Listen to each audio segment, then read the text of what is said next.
It'll be one to go this time by. Coming to the green, buddy, coming to the green. Let's go get him. Go, go, go, dig, dig, dig, go, go, go, go. Get your motor running. Head out on the highway.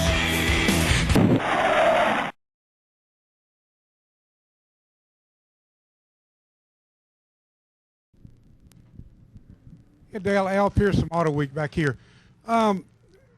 Are the expectations that are too high, do they come from the fans or do they come from people within the sport? Well, I don't know. I mean, the fans are pretty realistic. They are the ones watching the races. They kind of know what the situation is. I think some of the expectations probably come from within the sport itself, and a lot of the people that are traveling to the track every week that are actually working at the racetrack. So sometimes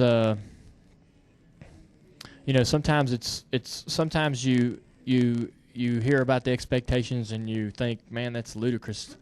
How can they not see really how things are going? But I don't know. I know what I really have to. I can't really pay attention to the expectations, and I have to sort of sit there and look at what my deal looks like. Look at what we did last time we ran at that track. Look at what was changed in the setup and how we're going different, and what our ideas are to the car that are going to improve it.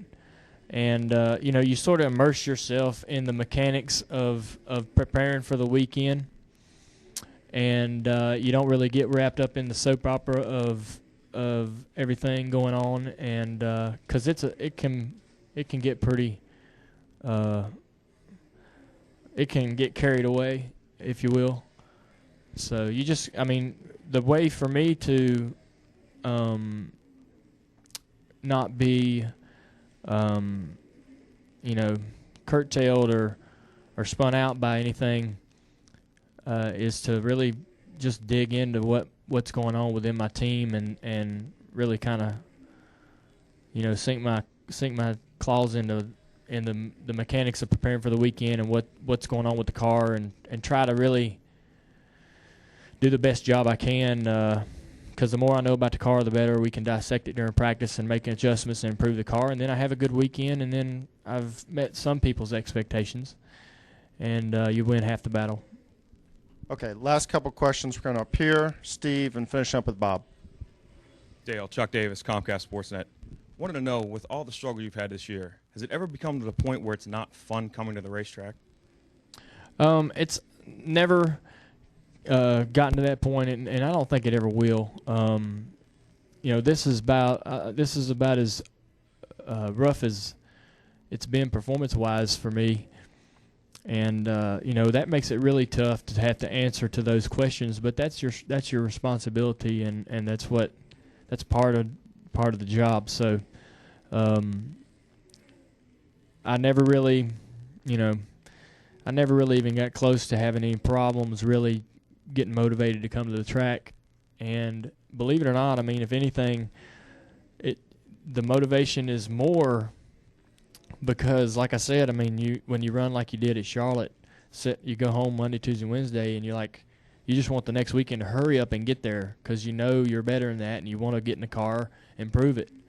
And so if anything, you're looking forward to getting back in the car to try to accomplish, what you feel like you should be able to do.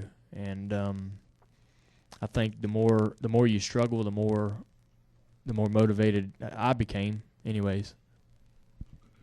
Steve Richards with PRN.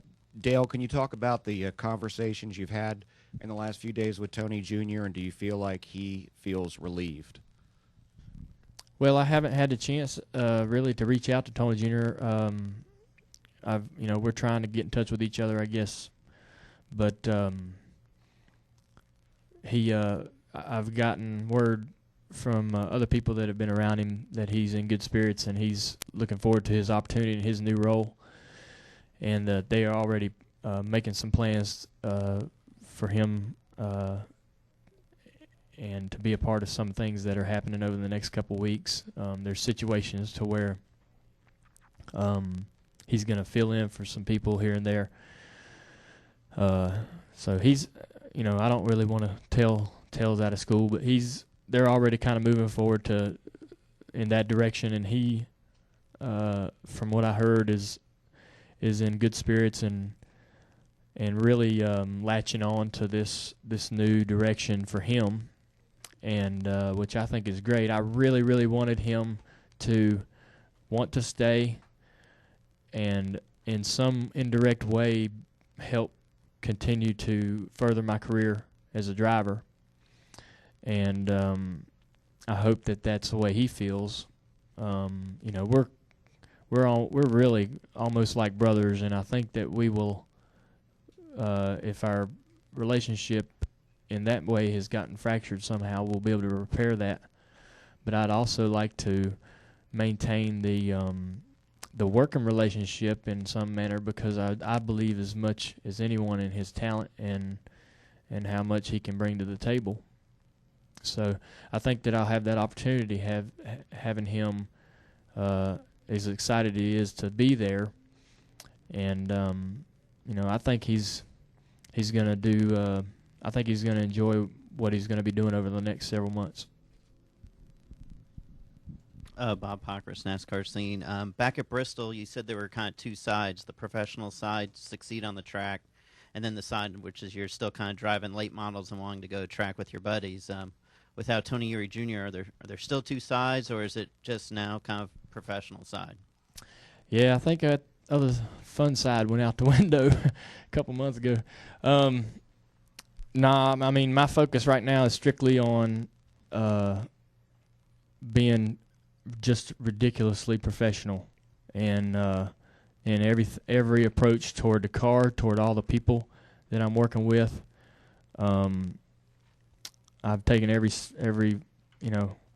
serious bone I got and put it together to try to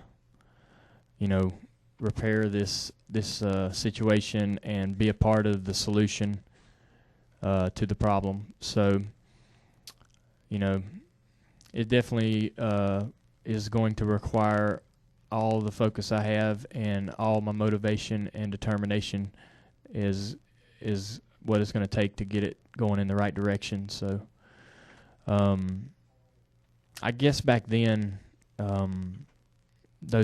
that attitude was a sort of a defense mechanism for how much we were struggling, and it was my way of trying to find some enjoyment in still being at the track. And even though the car wouldn't turn and I couldn't run fast as I wanted to or should, I still had to figure out a way to make it enjoyable. But this is a serious issue with the team, and we're going through a phase now to where I think everybody has to really be buckled down and working their guts out, and so that's definitely going to be my mentality. Dale, appreciate your time. Sure. Good Thank luck you. this weekend.